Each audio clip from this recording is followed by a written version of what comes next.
Students, welcome back in my class. जैसा कि हम लोगों ने अपनी प्रीवियस वीडियोस के अंदर मैटर कितने स्टेट में डिवाइड होता है इन सब के बारे में बात की थी। आज हम लोग बात करेंगे कि हमारे आसपास में मैटर किन किन फॉर्म में हम लोगों के पास प्रेजेंट है। तो अगर मैं बात करूं मैटर की, तो सबसे पहले हम लोग मैटर को फर्दर क्लासिफाइड करेंगे दो टाइप में, जिनमें नंबर 1 होगा pure substance and the second one is mixture. तो आज हम लोग बात करने वाले हैं प्योर सब्सटेंस एंड मिक्सचर के बारे में।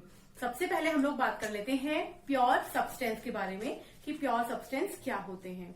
तो जैसे कि नाम से पता लग रहा है, ऐसे सब्सटेंस जिनके अंदर कोई मिलावट ना हो या फिर जिनके अंदर कोई इम्प्योरिटी ना हो, या फिर अगर केमिकल लैंग्वेज में बोलूं तो एक ही टाइप के एलिमेंट या फिर कंपाउंड से बनने वाले जो सब्सटेंस होते हैं उन्हें हम लोग बोल देते हैं pure substance.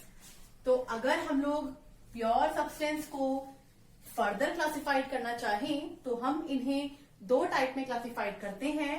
The number 1 is element and the second one is compound. तो हम लोग कह सकते हैं कि प्योर सब्सटेंस अपने आप में दो टाइप के होते हैं, एलिमेंट एंड कंपाउंड। अब हम लोग बात करेंगे what is element and what is compound. तो अगर हम लोग बात करते हैं एलिमेंट की, तो उससे पहले हमें ये जानना जरूरी है कि व्हाट इज एटम। हम लोगों ने अपनी लास्ट कुछ वीडियोस में इस बारे में बात की थी कि वो स्मॉलेस्ट पार्टिकल जो फर्दर डिवाइड नहीं हो सकता है, या फिर हम लोग कह सकते हैं स्मॉलेस्ट पार्टिकल जो केमिकल रिएक्शन में पार्टिसिपेट करता है, उसे हम लोग बोल देते हैं एटम। और उन्हीं से मिलकर बनता है हमारा एलिमेंट। यानी कि हम लोग कह सकते हैं कि एलिमेंट वो प्योर स्टेट है जो किसी केमिकल रिएक्शन में विदाउट ब्रेकिंग या फिर कह सकते हैं विदाउट फर्दर पार्टिकल्स में टूटे हुए रिएक्शन करता है। तो एलिमेंट्स को हम लोग फर्दर पार्टिकल्स में नहीं तोड़ सकते हैं। फॉर एग्जाम्पल अगर हम लोग बात करें हाइड्रोजन की, तो ये एक एलिमेंट है, H2 एलिमेंट है, O2 एलिमेंट है, और जब ये दो कंपोनेंट मिलते हैं तो हमारे पास बनके आता है वाटर। तो हम लोग कह सकते हैं कि हाइड्रोजन और ऑक्सीजन अपने आप में एलिमेंट है, जबकि दो एलिमेंट जब मिले तो एक कंपाउंड बन जाता है। तो यहीं से हम लोग बात करेंगे व्हाट इज कंपाउंड। जैसा कि हम लोगों ने रिएक्शन में बात करी, हाइड्रोजन और ऑक्सीजन दो एलिमेंट थे। ये दो एलिमेंट जब आपस में मिले तो इन्होंने एक नया सब्सटेंस फॉर्म करके दिया है, जिसे हम लोग बोल देंगे कंपाउंड। तो यहां से कह सकते हैं दो या दो से ज्यादा एलिमेंट के मिलने से कंपाउंड का फॉर्मेशन होता है। तो ये बात कर ली हम लोगों ने कंपाउंड की। अब दोबारा से हम लोग आ जाते हैं एलिमेंट के ऊपर। हम लोग फर्दर एलिमेंट को क्लासिफाई करेंगे। तो अगर हम लोग एलिमेंट्स को फर्दर क्लासिफाइड करते हैं तो ये फिर से अपने आप में होते हैं तीन टाइप की। Number 1 is solid, next one is liquid and the last one is gas. जैसा कि हम लोगों ने फर्स्ट चैप्टर में मैटर को क्लासिफाई किया था, बिल्कुल उसी तरह से हम लोगों ने इस चैप्टर के अंदर भी मैटर को फर्दर क्लासिफाई कर दिया है। अगर हम लोग बात करते हैं सॉलिड की, तो हम कह सकते हैं कि यहाँ पर एटम बहुत पास पास होते हैं, फोर्स ऑफ अट्रैक्शन मैक्सिमम होता है, और दो एटम के बीच में जो डिफरेंस है वो बिल्कुल मिनिमम होता है, या फिर हम लोग कह सकते हैं कि कभी कभी नहीं होता है।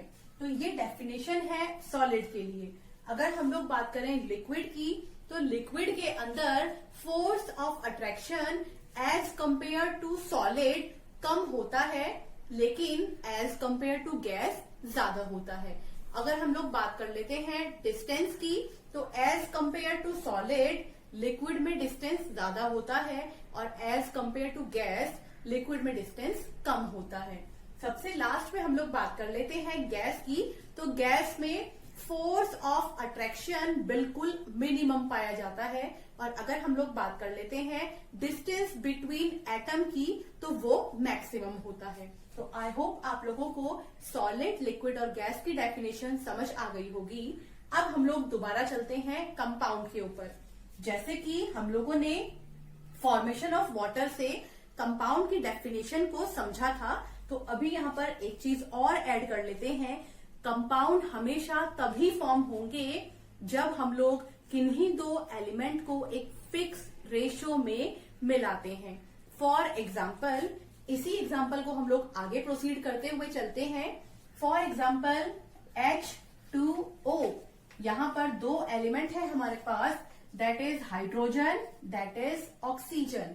अब हम लोग बात करते हैं यहाँ इनके एटॉमिक मास की। तो हमें पता है हाइड्रोजन का एटॉमिक मास होता है 1 AMU, क्योंकि इस रिएक्शन के अंदर हम लोगों ने दो हाइड्रोजन लिए हैं वाटर को फॉर्म करने के लिए। तो यहाँ हम लोग मल्टीप्लाई करेंगे 2 की, क्योंकि इस कंपोनेंट के अंदर दो हाइड्रोजन के एटम हैं। तो दो हाइड्रोजन के एटम के लिए मास हो जाएगा 2 यूनिट। अब हम लोग बात करते हैं ऑक्सीजन की। ऑक्सीजन का मास होता है 16, क्योंकि हम लोगों ने यहाँ पर सिर्फ एक ही ऑक्सीजन को यूज किया है, तो यहाँ पर टोटल मास हो जाएगा 16 यूनिट। अब हम लोग बात कर लेते हैं रेशो की। तो अगर हम लोग बात करते हैं इन दोनों के रेशो की, तो 2/16 ये रेशो निकल के आएगा 1:8। तो हम लोग ये कह सकते हैं कि जब भी हमें कभी वाटर मॉलिक्यूल को फॉर्म करना है, तो हम लोग हमेशा ही हाइड्रोजन एंड ऑक्सीजन को 1:8 में यूज करेंगे, तभी हमारे पास वाटर मॉलिक्यूल बन के आएगा।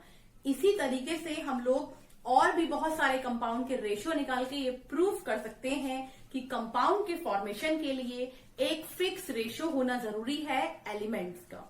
तो ये बात कर ली हम लोगों ने प्योर सब्सटेंस की।